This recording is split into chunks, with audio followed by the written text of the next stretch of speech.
प्रशांत शुक्ला जी, ग्वालियर से। राधे राधे महाराज जी। गुरुदेव, मैं न्यायिक सेवाओं में कार्यरत हूँ, न्यायाधीश के पद पर हूँ, जहाँ कर्तव्यों के सम्यक निर्वहन के लिए विधिक प्रावधानों, न्यायिक दृष्टांतों का स्मरण कार्य कुशलता में वृद्धि करने में सहयोगात्मक होता है।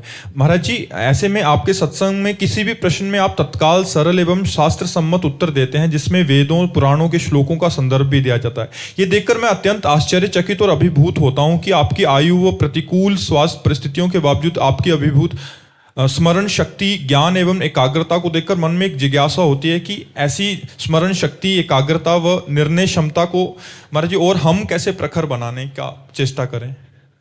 भगवान का आश्रय, कर्तुम अकर्तुम अन्यथा कर्तुम सर्व समर्था सा ईश्वर। हम उस ईश्वर की शरण में बचपन से हैं।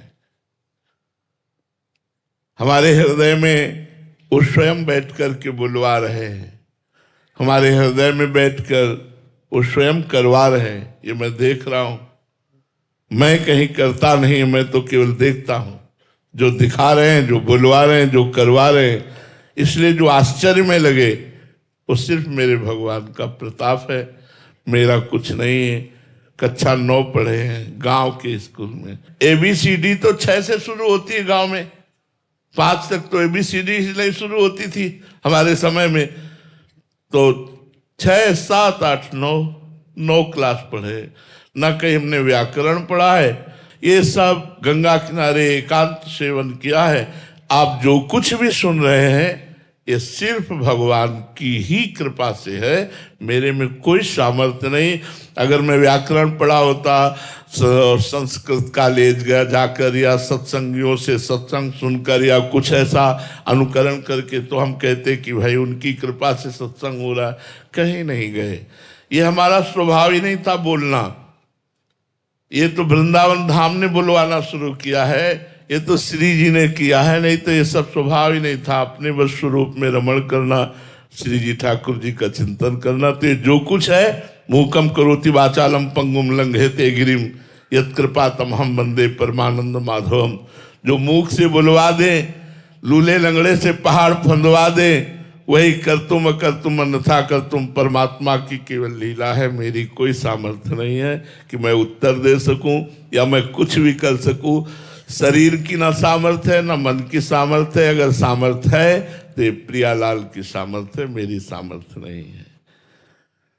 अनुराधा यादव जी, गुरुग्राम से। गुरुदेव भगवान, आपके श्री मुख से सुना था एक बार, चलती चक्की देखकर दिया कबीरा रोए, 2 पाटन के बीच में साबुत बचाना कोई। चलती चक्की देखकर दिया कमाल ठठाए, रहे सहारे कील के बाल ना बाका जाए। महाराज जी, इसका भावार्थ भावार्थ ये है, चक्की में 2 पार्ट होते हैं, ऊपर का नीचे का। ऐसे संसार में 2 पार्ट हैं, सुख दुख, मान अपमान, लाभ हान, जय पराजय, जन्म मृत्यु। इसे द्वंद्व कहते हैं। कोई भी संसार में ऐसा नहीं जो इस द्वंद्व में पिस न रहा हो। तो चलती चक्की देख के दिया कबीरा रोए, 2 पाटन के बीच में साबित बचाना कोई। सब सुख दुख की लपेट में है, सब लाभ हानि, मान अपमान, जय पराजय, जन्म मृत्यु की लपेट में सब पिस रहे। तो वहीं उनके मानसिक पुत्र कमाल खड़े थे, बड़ी जोर से हंसे और कहा, साहब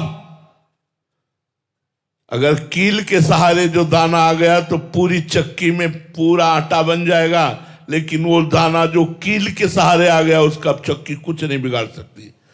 चलती चक्की देख के दिया कमाल ठठाए, और रहा सहारे कील के तो बाल न बाका जाए। तो इस द्वंदात्मक जगत का मूल क्या है? ऊर्ध मूल मधा शाखा मस्तम प्राहुरभ्यम छंदांसी से परिणामी वेद स्वेदविद। जो ये जानता है वही ज्ञानी है। क्या इसकी ऊर्ध मूल है? कौन? बोले मैं भगवान श्री कृष्ण करें, मैं स्वयं इसका मूल हूं।